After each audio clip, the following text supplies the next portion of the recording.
all of our shoes are literally inspired by the athlete himself. And LeBron has never talked a lot about having those specific personal details. The LeBron 11, the design intent was really centered around this notion of this 11, this notion of the dichotomy, and how do you have these two dual forces, if you will, protection, and then this notion of being lightweight at the same time, come to life. There are some hidden details, but maybe not as intuitive as some of those other guys. So you start to see these 6 notches, which represents obviously the number 6.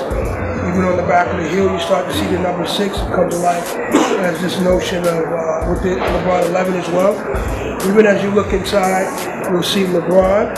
As you turn it upside down, it has James. So even if you think about this track pattern that happens on the shank, it's symbolic of when a superhero walks on the ground and he basically shatters the ground. So it's those kind of little hidden details that LeBron likes more so than telling maybe personal testimonies within the shoe.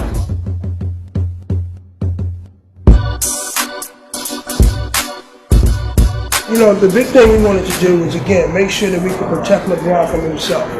And we've known that over the course of years, Foamposite has been the upper innovation that's able to do that. But, we've gotten a lot smarter over time. And what we knew was we could bring a proposition like Hyperposit together to really start to innovate, to make sure that it was much lighter, to make it that much more pliable, so that again we can have this notion of support and protection, but do it in a very lightweight manner. The big thing we wanted to do is make sure that as LeBron's playing, we can give him a competitive advantage through the upper being a lot more malleable, and to make sure that it was a lot more natural motion, if you will.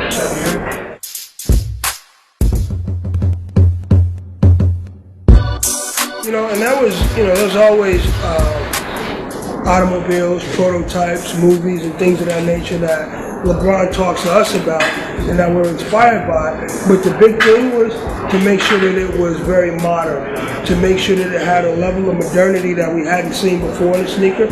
So I wouldn't say that there's a specific automobile or a specific movie that we were inspired by, but we were inspired by a lot of it because it was about being as innovative as possible, but also making sure that none of our competitors, internally or externally, would even have an opportunity to come to life with this. We wanted to make sure that we were first, and as we move forward, we'll continue that thought.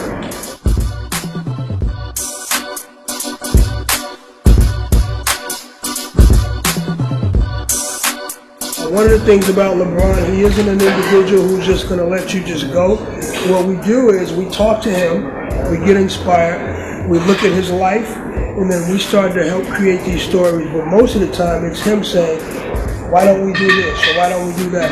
And then we have a very creative team that starts to take those stories and make them a lot richer than we originally thought they would be. But for the most part, either he gives us that inspiration, or we look into his life and find out that, hey, that could be a great story, but he has to see every color, every material, and every silhouette, and he has to approve the story before we even bring it to life.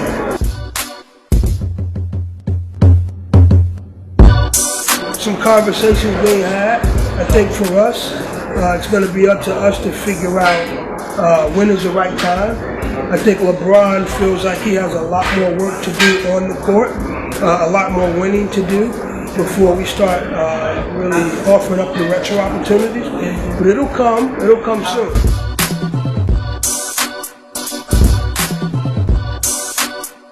Because the Jordan 11 is what it is. It is one of, if not the most iconic basketball shoe ever. And that was for that time and for that space and that athlete.